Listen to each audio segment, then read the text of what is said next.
अगर आप इसी तरह बने रहते हैं तो आप कुछ समय बाद देखेंगे कि उनके पास कोई चारा नहीं है। भावना एक बहुत शक्तिशाली चीज है। ये कोई चाल नहीं है, ये होने का एक तरीका है, ये होने का एक बुद्धिमानीपूर्ण तरीका है।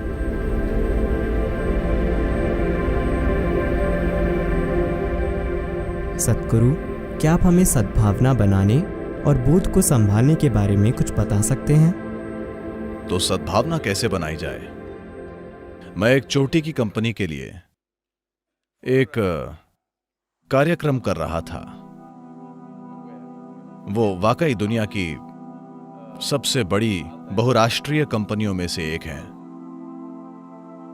वहां के चोटी के 25 अधिकारी 2 दिन के कार्यक्रम में बैठे थे। मेरे साथ 9 वॉलंटियर थे। ईशा फाउंडेशन पूरी तरह से वॉलंटियरों द्वारा चलाया जाने वाला संगठन है और ये 9 वॉलंटियर कार्यक्रम में सब कुछ संभाल रहे थे। और दूसरे दिन इनमें से एक अधिकारी ने मुझसे पूछा, सद्गुरु, आपको ऐसे लोग कहां मिलते हैं? क्योंकि वे हमेशा कंपनी छोड़ने की सोचते हैं। आपको ऐसे लोग कहां से मिलते हैं? मैंने कहा, मिलते नहीं हैं, आपको उन्हें तैयार करना पड़ता है। आप उन्हें कैसे तैयार करते हैं? मैंने कहा, कुछ ऐसा कीजिए कि उन्हें आपसे प्यार हो जाए। ओह, हम ऐसा कैसे करें? I said, first you must fall in love with them. Then they say, oh, they don't pay us for that.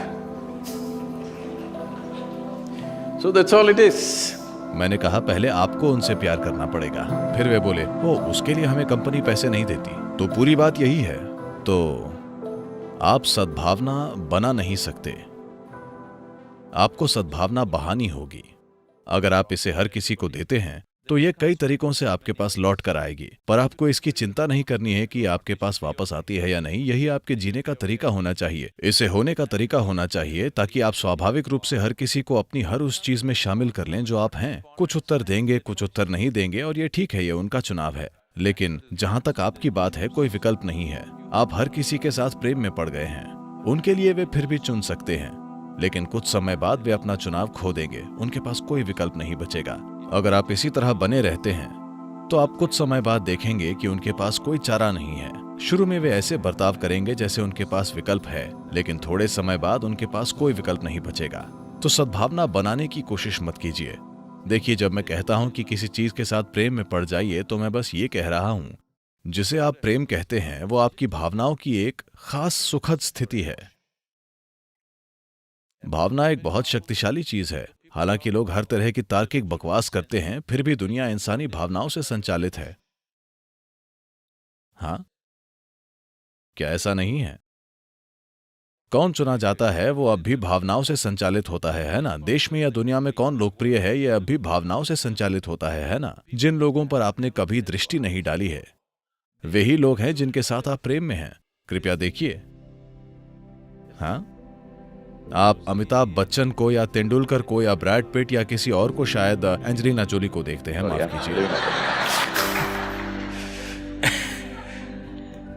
आप उन लोगों के साथ प्रेम में हैं जिनको आपने कभी नहीं देखा है, क्योंकि आपकी भावना की प्रकृति यही है। तो भावना एक शक्तिशाली साधन है। तो अगर आप अपनी भावनाओं में लगातार मिठास बनाए रख सकते हैं तो आप अपने आसपास की हर चीज के साथ प्रेम में होंगे। अगर आप ऐसे हैं तो लोगों के पास कोई चारा नहीं बचेगा। इसलिए ये कोई चाल नहीं है, ये होने का एक तरीका है, ये होने का एक बुद्धिमानीपूर्ण तरीका है। क्योंकि वे आपके प्रेम में पड़ते हैं या नहीं पड़ते हैं, आपका जीवन बहुत सुखद और मधुर होगा। कोई आपसे प्रेम करता है या नहीं, उससे कोई फर्क नहीं पड़ता। बात सिर्फ ये है कि आप प्रेम में हैं और आपका जीवन बहुत सुखद बना देता है। So goodwill, there is no trick to build goodwill. तो सद्भावना बनाने के लिए कोई चाल नहीं होती, उसे चालाकी कहते हैं। कोई तरकीब नहीं है, आप बस ऐसे बन जाइए। जो उत्तर देते हैं वो उत्तर देंगे, जो नहीं देते वो नहीं देंगे। इसमें क्या समस्या है?